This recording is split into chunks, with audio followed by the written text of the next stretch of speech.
Ini wayang Potehi ya Pak? Ya benar wayang Potehi, Pak. Tiap tahun diadakan atau gimana Pak? Kalau di sini setiap hari, Pak. Oh tiap hari ya? Setiap hari, hampir tidak ada liburnya.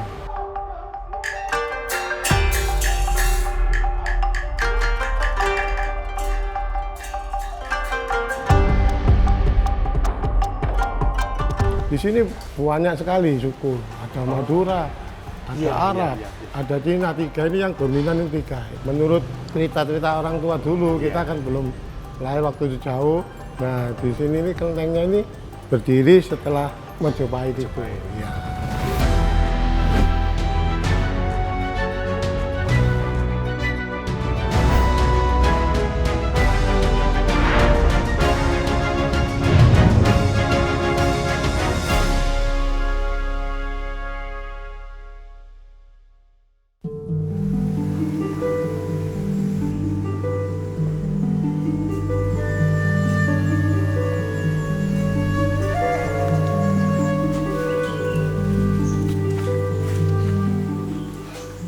Di sini ada 7 makam, dinamakan oleh masyarakat sebagai makam Noto Suryo, kemudian makam Noto Kusumo, makam Gajah Permodo, makam Noyo Genggong, Sabdo Palon, Mban Kinasih, dan Noto Putro yang ada di sini. Baik nisan di bagian kepala maupun di bagian kaki itu bentuknya adalah kurawal seperti ini.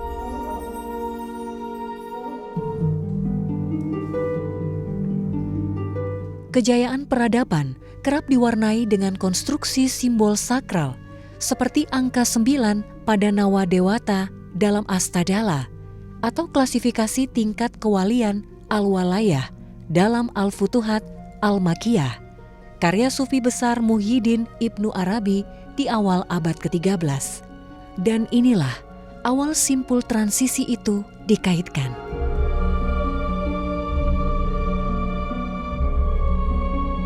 Hiasan ini lebih dikenal sebagai hiasan Surya Majapahit.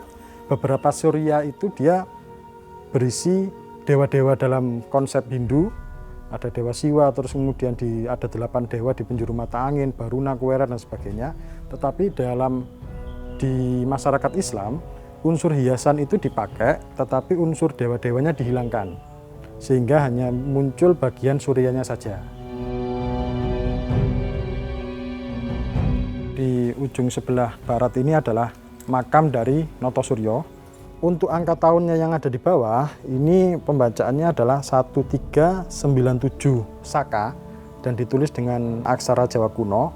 Kalau dimasehikan itu berarti 1397 ditambah 78 berarti sekitar 1470-an. Dan masa itu adalah sudah masa-masa Majapahit akhir. Ini makam yang kedua ini oleh masyarakat dikenal sebagai makam Noto Kusumo. Di bagian bawahnya ini ada angka tahun 1349 Saka. Jadi kira-kira kalau dimasehikan itu tahun 1430-an, 1430-an lebih. Dan itu juga sudah setelah eranya Wikramawardhana, setelah eranya Hayam Wuruk.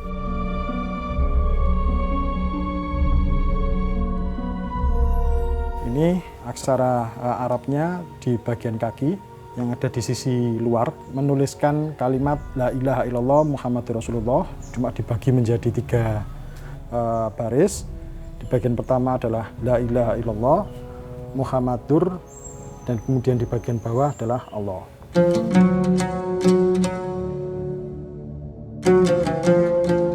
Ar-Rahman, Ar-Rahim, Al-Malik, Al-Qudus, As-Salam, Al-Mukmin, 99 nama mulia Allah, dipahat mengelilingi sebuah pusara kubur tunggal 500 meter dari situs Kedaton Majapahit. Kendati tak tertera nama pada lisan, diyakini disinilah tempat peristirahatan terakhir Syekh Jumadil Kubro, yang kepadanya semua anggota Dewan Mubalik Nusantara dihubungkan.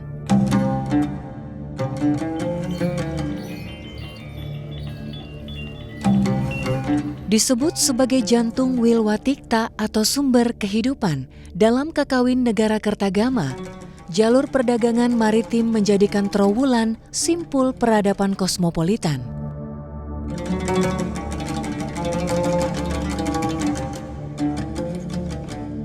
Simbol memori kolektif bangsa-bangsa terekam dalam figurin terakota. Komunitas bersorban dengan karakteristik wajah Austronesia perlahan menyibak tabir eksistensi peradaban Islam dalam hegemoni Majapahit selalu penuh dengan tanda tanya. Lagi pula, narasi bangsa Champa mempunyai porsi yang tidak sedikit dalam jejak kepustakaan syiar Islam Wali Songo.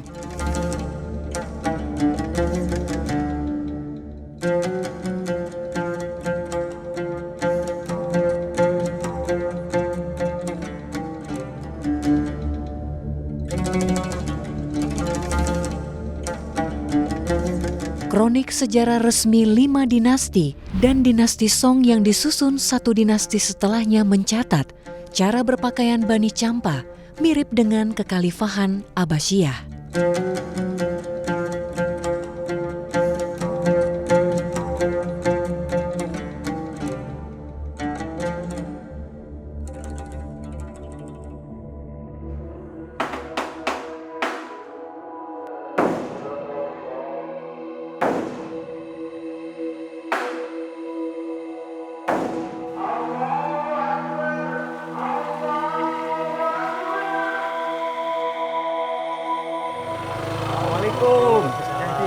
Lujang.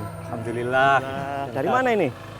Pas dari rumah tadi, Gus. Alhamdulillah. Iya, dari Wonokromo. Kok lihat jenengan sampai di Ampel? Dia pengen ziarah. Alhamdulillah. Wis suwe mboten ziarah, Gus.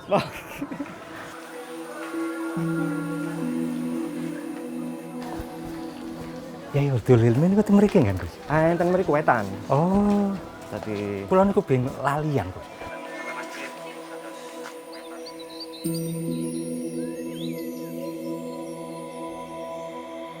Mbah Sunan Ngampel itu adalah yang membabat alas di sini.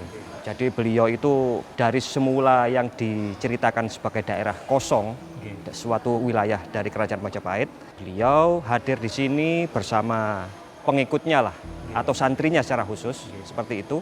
Lalu menata kawasan ini menjadi suatu tanah perdikan yang mengopeni pendidikan. Jadi dakwah beliau itu lebih fokus ke masalah pendidikan. Ngaten. Nopo jangan-jangan niki Gus nggih, ngapunten nggih. Jangan-jangan pesantren juga berakar dari Mbah Ngampel mriki, Gus. Keyakinan para leluhur kami yang diceritakan begitu. Awal kali ada pendidikan yang dengan pola terstruktur dalam Islam itu kayaknya yang pionirnya itu Mbah Ngampel.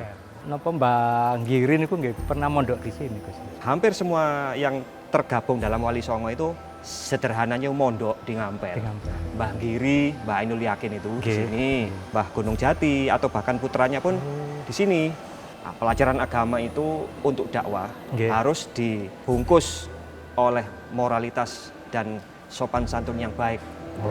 Apa masuk moralitas itu filsafat beliau itu? Nah, Mohlimo.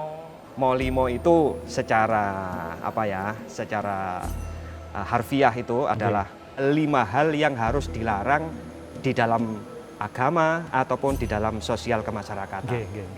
Moh main atau berjudi, lalu moh madon, moh maling, lalu madat. Betul. Sampai didefinisikan semacam itu. Itu kan sudah menjadi seakan-akan unen-unen dalam masyarakat ya.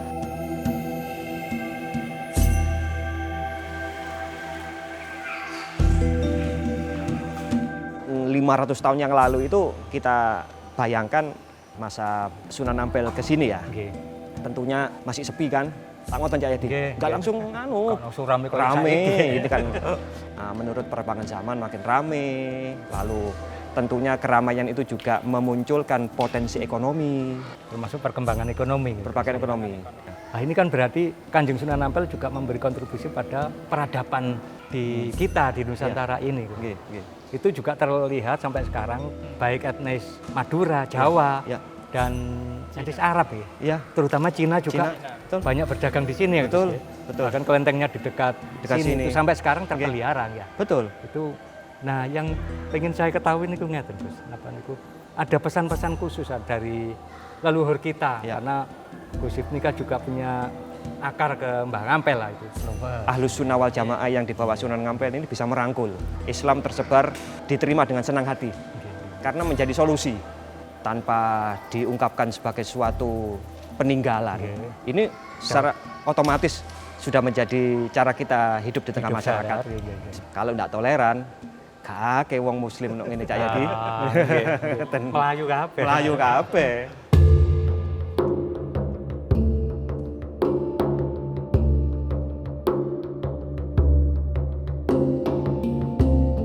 Di makam ini dimakamkan dua tokoh besar nasional. Haji Hasan Gipo sebagai satu ketua Tanfidiyah Nahdlatul kalau Ulama. dulu istilahnya ngeten Gus. Nggih. Dulu Presiden Hobestur Nahdlatul Ulama. Lah itu lengkapnya betul, betul. Nggih, leres tuh. Kalau saya eling niku. Lalu di sini Gus Mas. Nah, sini di makam keluarga. Lalu yang kedua masih dari keluarga Gipo, masih dari keluarga besar Bani Gipo istilahnya. Ada Kiai Haji Mas Mansur sebagai tokoh sentral Muhammadiyah. Loh kok jadi satu? Itu pertanyaannya seperti itu. Kok jadi siji? Insya Allah ya, beliau berdua ini masih punya garis keturunan kepada Sunan Ampel. Insya Allah begitu. Kalau keluarga Mbah Ngampel sampai sekarang menjadi tokoh dua organisasi besar, saya kira memang spirit itu Gus ya. Di kalangan pesantren itu ada suatu pemeo al ilmu nurun. Ilmu modun. Mboten cahaya nggih. Nurun nggih. Guyon ya. Nggih.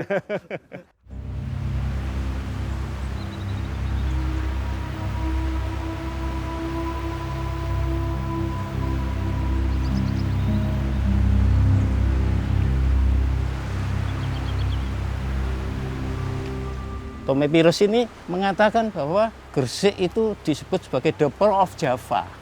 Karena Gresik inilah tempat transitnya hampir semua bangsa. Maka sejarahnya tidak akan habis.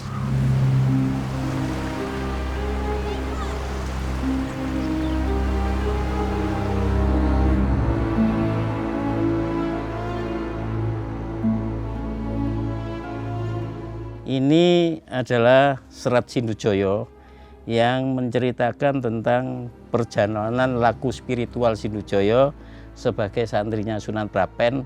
Serat Sindujoyo ini dibacakan dalam versi Mocopatan Gagrag Gresikan yang dilakukan di setiap tahun di Desa Lumpur dan Kroman, dan sekarang Sindujoyo itu dianggap sebagai sesepuh atau nenek moyangnya orang-orang sekitar Desa Lumpur dan Kroman.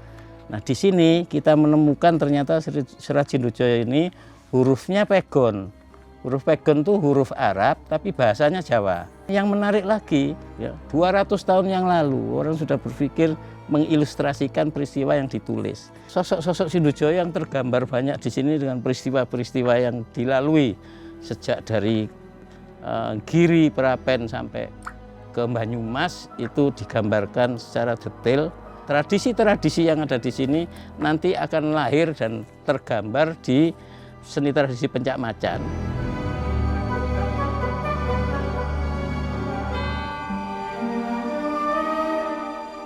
Ingsun amiwiti muji anebut asmaning Allah sampun ning muji yang witi amuji Nabi Muhammad. Bismillahirrahmanirrahim. Kalan nirodok sinerat anuju ngahat arine nangge manis pekenanya maringi pukul songo ramelan mulane iku tanggal lira ping 11.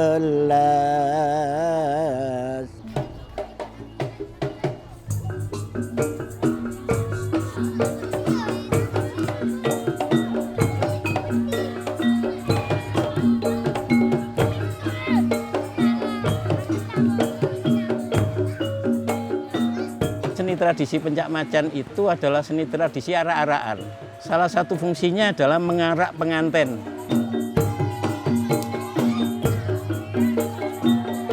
Pencak macan ini kalau tidak dilestarikan, kekhawatiran saya adalah punah. Grup-grup pencak macan itu makin berkurang. Salah satunya ya karena yang dulu para pengantin itu mesti nanggap pencak macan. Terus sekarang dengan era modern itu kegiatan prosesi pernikahan tidak di kampung lagi. Makanya saya tahun 90 mengangkat pencak macan menjadi seni pertunjukan di panggung.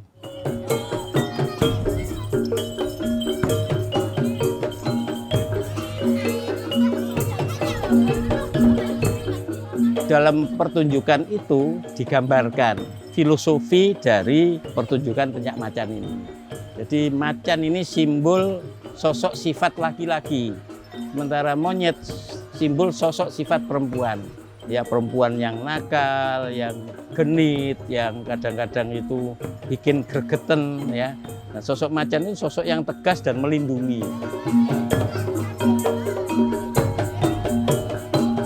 Diceritakan bagaimana perjalanan Kiai Sindujoyo ini di dalam melakukan laku sebagai seorang santri Sunan Giri dan mencari jati diri kehidupan dia.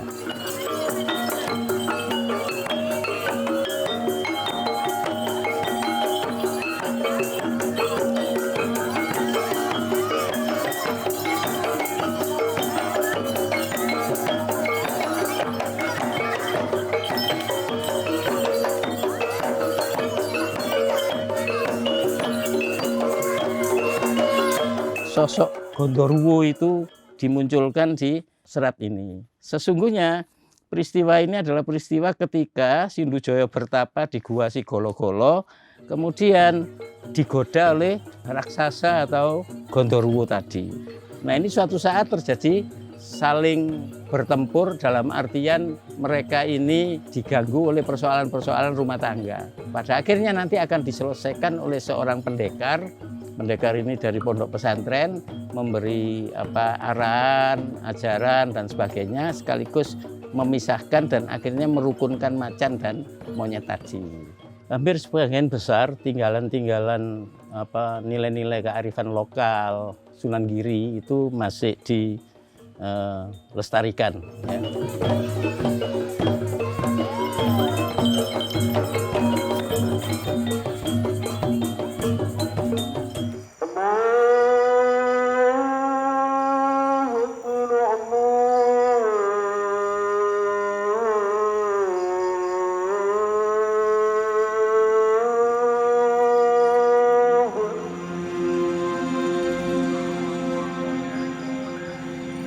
Masjid Al-Wusto Mangkunegaran awalnya didirikan oleh KGP-AA Mangkunagoro I sebagai perwujudan tugas raja sebagai panata agama.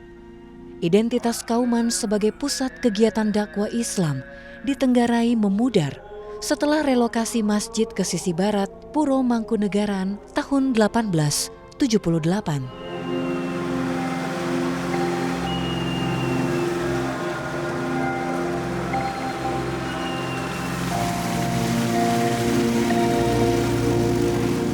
Masjid Mangkunegaran yang dipindahkan ke Al-Wusto. Jadi penandanya ini di sini. Nah, ini sampai di sana dan sampai di situ. Jadi masjidnya cukup luas di depan Pasar Legi.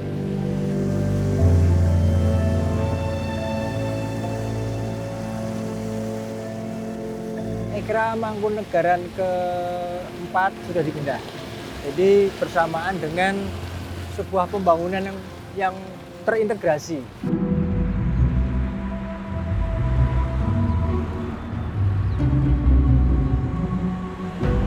Kampung di sini adalah kampung yang dihuni para priai, terkhusus priai-priai yang ada hubungannya dengan keagamaan.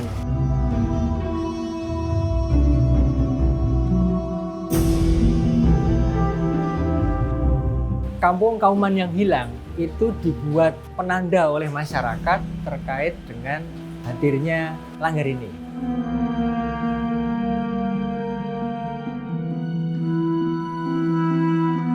Pemilik Langgar ini adalah Haji Salamun sekeluarga. Dibangun tahun 1935. Jadi eranya sudah masuk di era Mangkunegoro yang ke-7. Artinya ada sebuah kehausan masyarakat di kauman untuk memiliki langgar lagi atau tempat ibadah lagi. Walaupun tempatnya tidak terlalu besar, tapi bisa menampung di kauman itu sendiri maupun di wilayah sampingnya yaitu Ngebusan ataupun di wilayah sampingnya adalah Ketelan. Bisa sholat di sini. Serat Nayakatama, karya Mangkunegaran menyimpan satu babak penting yang seringkali luput dari perhatian, yaitu kembalinya Raden Mas Said setelah 16 tahun bergerilya. Pendiri Kadipaten Mangkunegaran ini mendiami sementara kediaman kepangeranan yang tadinya dimiliki Raden Tumenggung Mangkuyuda dan memilih untuk meredam angkara murka serta mendekatkan diri kepada Sang Halik.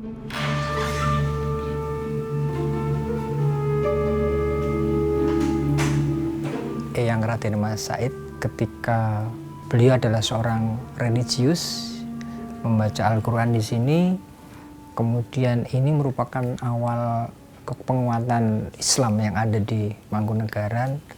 Rumah ini merupakan rumah singgah Raden Mas Said ketika membangun istana atau puro Mangkunegaran.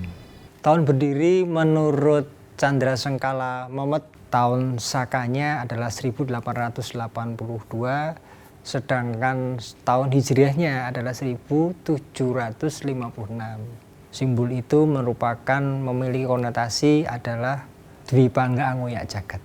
Artinya sebuah perjalanan kehidupan untuk menuju sebuah kemenangan di masyarakat dan kepada Tuhan.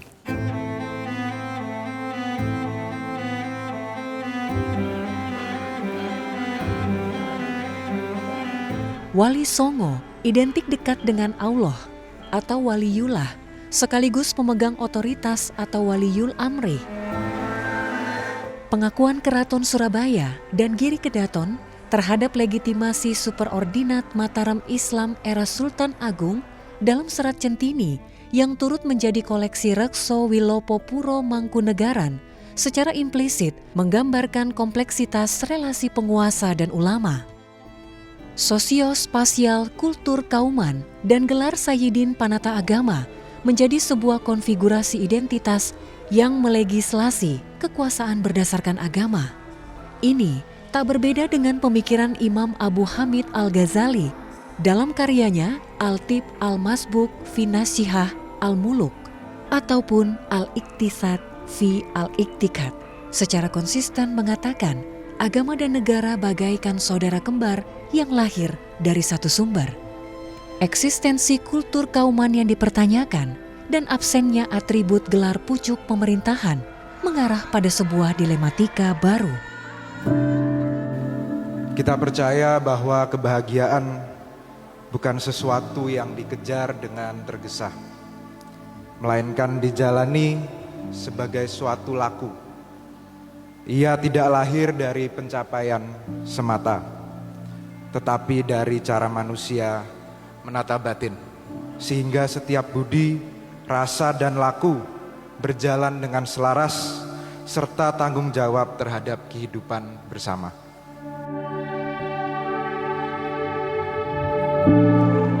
Nafas dakwah Wali Songo menekankan pada kedekatan insan dan Sang Halik yang memiliki orientasi pada pembentukan karakter soleh dalam fikih, muamalah dan ibadah sesuai konteks takarub ilalah.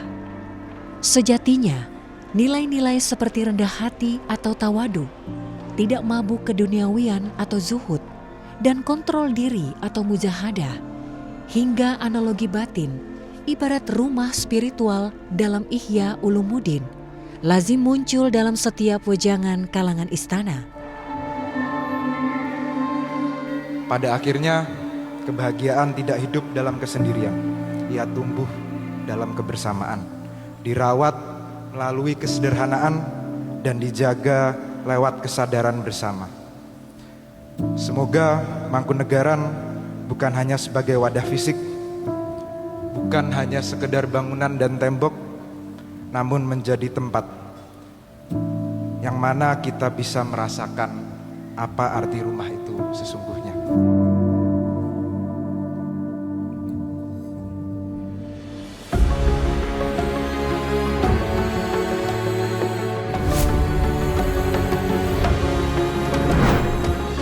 Syiar Gerakan Dakwah Wali Songo membentuk wajah Islam dalam narasi panjang sejarah Nusantara.